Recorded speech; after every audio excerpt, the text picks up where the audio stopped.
Hello, I'm Alex Lafkus. Today I want to talk to you about fishing large, low density rivers. These are my favorite rivers to fish. Usually, the reason I like them a lot is they tend to grow the biggest fish available. Low density rivers, no matter, or low density fisheries, regardless of what you're fishing, have a tendency to produce bigger of each species, even if there's less around. So I tend to fish these types of rivers a lot. You can find them challenging if you started fishing small rivers with a lot of fish. It's going to take some time to get used to going through the grind and finding fish. What I want to try to do is explain to you the easiest ways to learn these types of waters and what to look for. Now, what I found in fishing these rivers, the easiest way to learn them and learn where your populations of fish are either to fish the big streamer and grind it out, and you'll figure it out eventually, and also hatch situations. Now, not all the fish will rise in hatch situations in these type of areas, but you'll at least be able to go and find the areas that have fish. It is not uncommon in these type of rivers to go, even on a good streamer day where you move some fish and then you don't move anything for an hour. Now, is that because they turned off or because there's no fish? Well, it takes time to learn that. Once you learn the areas that have fish and don't have fish, if you go through a section 20 times and there's a section in there you don't catch fish, you can pretty much assume there's probably not many fish there. Um, that's the biggest issue people have with those type of waters is they spend a lot of time in areas that don't necessarily have many fish. You really need to optimize your time. The general rule is always 90% of the fish live in 10% of the water. That's going to be the case, if not less, in these bigger rivers. Sometimes it feels like they're just in little pockets scattered throughout. So what are we looking for to find these pockets of fish if you haven't been there and don't know where they all are? What I would recommend is doing a few things. Floating those rivers in the spring. A lot of times they don't fish great in high water. Obviously you'll have your days, especially like I talked about in the spring when you start getting in that 48 to 55-degree water temperature. But you want to really make a mental note of where like marsh marigolds are popping up in the spring. Now, the marsh marigolds are a little yellow flant. What they do is indicate where the springs come in, cold water influences. That becomes one of the most important things when you're fishing big rivers is to find cold water influx. That is where your fish will be. Now, I floated sections of the lower Saba, lower Manistee, whatever it happens to be, where you basically float without seeing fish rise until you get to where a spring comes in. Then there's a couple fish rising. Float another half mile to a mile. Another creek comes in, more fish rising. And you really start to see how important those tributaries are. A lot of what limits the population in these fisheries, especially in the upper Midwest, is it's habitat. It's formidable habitat for 12 months out of the year. So what that means is in the winter you need spring water, and in the summer yes, you need spring water. You have to have cold or consistent water temperature around. What you'll find is areas that don't have that, you'll go through long lulls of the season without fish. It doesn't mean they're not there in the spring. Those fish tend to spread out in higher water in the spring when water temps are good. But as the water drops and you become more dependent on having the spring water being your cold water as we get into summer and even into fall, it's all important because they have to have those springs to survive. Only time you'll see them spread from those more is in the spring when they go use a lot of area that's around. Pay really close attention to springs and creek mouths. Those are very critical when getting to low density rivers. The other thing to consider with these, and it's something I kind of talked on when I spoke about fishing these lower rivers in the fall. Keep in mind, a lot of these fish, from my experience, I don't know what the percentage is, but it really seems like you lose a lot of fish to those tributaries to spawn in the fall. So it's not uncommon to go through, and it's that time I spoke about in the fall fishing where it's that 48 to 42-degree water where it doesn't really start fishing good till you get in the upper to mid 30s. I have a personal belief that a lot of these fish are up in those creeks at that point in time. And until conditions are such that they're forced out, they're done spawning, there's no water, it's too cold, it won't be too cold. It's the spring water, obviously, but something changes in those rivers where they have to drop out into the main river channel. That's when you see the post spawn bite kick on. Um, so I want to touch on one more thing: the difference between a top release or a shallow lake tailwater versus a free flowing big river like that. One of the biggest things you have to watch there is water temps. Typically, your fall streamer fishing in your tailwaters starts later in the year. I'd probably say general rule is mid-September versus mid-August on a free-flowing river. Um, and really focus on creek mouths. If you're in those tailwaters with warm water, look at the creek mouths, look at the springs. That's where the fish are going to be. It almost doesn't matter how shallow it is. They need that cold water.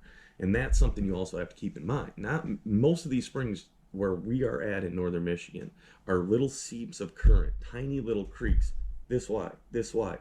A lot of times it's not deep where the water comes in. Maybe there's a 1 to 2 foot trench, but there's shallow water around.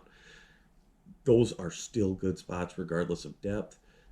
Reduce the size of fly, use a lighter sink tip, something like a Rio 4D, something that's a soft landing line. You're going to be able to see these fish. You use an aggressive 250 or 300 grain tip to cast into those small areas. The sheer impact from your line is going to spook those fish. So think about that. Low clear water, late summer, probably mid-August, July, mid-August, September. It even starts in June. The water really starts falling out, barring any major rain events.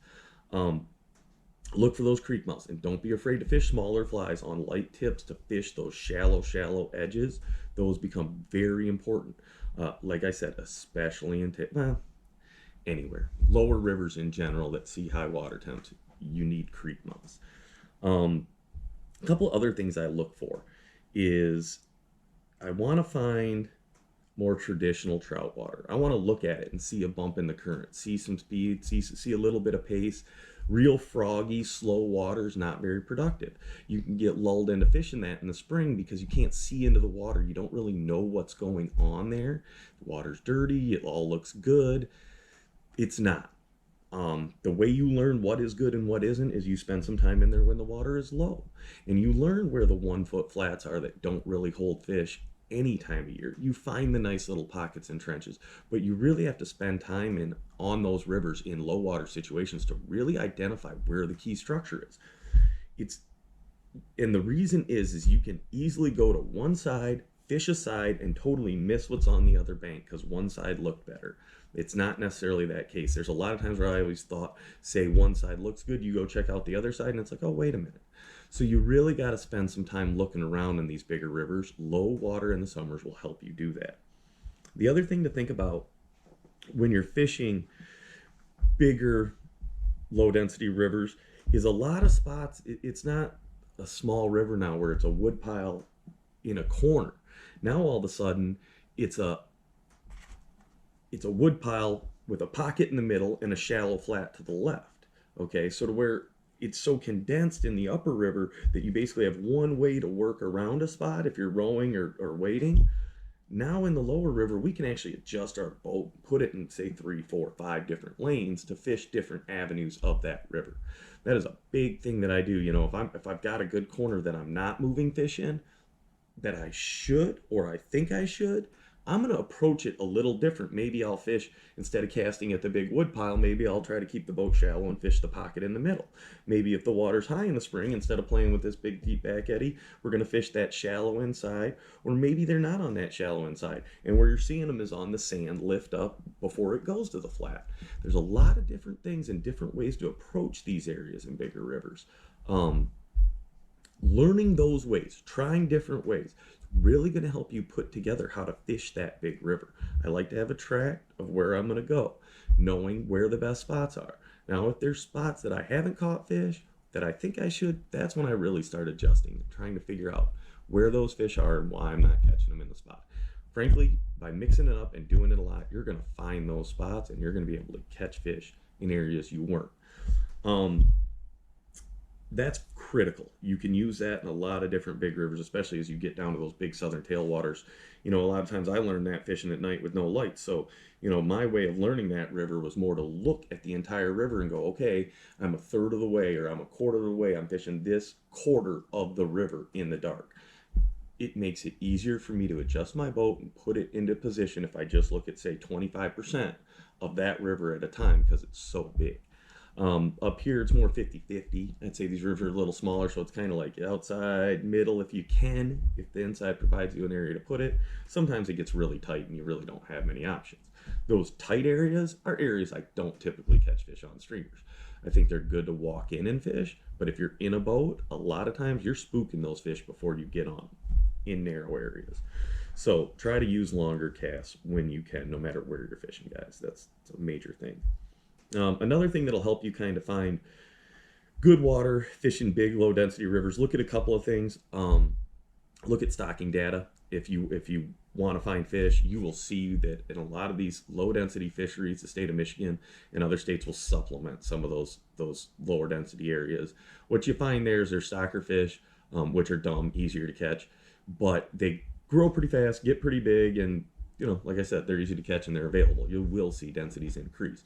When you get away from accesses, typically you see lower density areas, but those are your wild fish. Those are your fish that have evolved, your smart, good, quality gene fish, which is really what we hope all of these rivers have, is a good wild trout population. It goes back and forth. It's up and down, very cyclical here. Another thing to look for, especially up here in the upper Midwest, Michigan, is look for some gravel. It doesn't have to be loaded with gravel, but look for a little pace. We have a lot of sand sections. Sand sections produce a lot of fish in Michigan because we have burrowing mayflies such as brown drakes and hacks, but it's not the best streamer water. So just keep that in mind as you go through. Those are good areas to look during a rise, but not necessarily where you want to spend your time throwing streamers. All of this stuff takes time to learn. But it's more fun to learn. It's bigger. They're more complex. They tend to be harder. I enjoy that. One thing to keep in mind about these bigger rivers too, that I think it's overlooked versus a small area with a lot of fish. Typically per fish, there is a ton of food in these low density, bigger rivers. So the feeding windows tend to be shorter. They come out quick. They can feed and go. Most of these rivers are low density because water gets too warm in the summer, too cold in the winter. Warm water naturally has more life in it, therefore more food. You know, I fish Mayo a lot. You go down there into Mayo when the water's too warm for trout fishing, throw a nymph, throw a dry, and all the little spots that you caught trout out of in the spring doing those techniques, all you're going to catch is shiners. And you might catch 100 shiners this big in a day. Then you go out at night and start walking around and realize the whole bottom's crawling with crayfish. Okay, there is a ton of food. That's why these fish get big, but that also has to enter your mind when you're fishing for them and understand that, yeah, you sometimes have to grind it out to find when those fish are active, but it'll reward you. You know, these are types of water where your top end, I like to say in the upper rivers, you know, a lot of your top end stuff is around 22, 23 inches. These areas tend to grow fish a lot more of the 22 to 26 inch fish, which are smarter. They're a different predator. So hopefully some of this stuff helps out. They can be a little intimidating to start, but spend more time, you'll learn them better. They're a lot of fun. And I think it's probably my biggest advantage guiding is I know these bigger rivers better than most people. So I can fish behind people because I have more spots. If you don't have a ton of spots in these areas, it's really easy to get burned by one or two boats because there's not many fish. So it has to be something to keep in mind. If you learn these rivers, you're going to have more spots. You're just going to catch more fish, spend more time on them, and I think you'll really enjoy fishing them. Hopefully that helps. Let me know, message, DM, anything if you got questions. And thanks for joining me.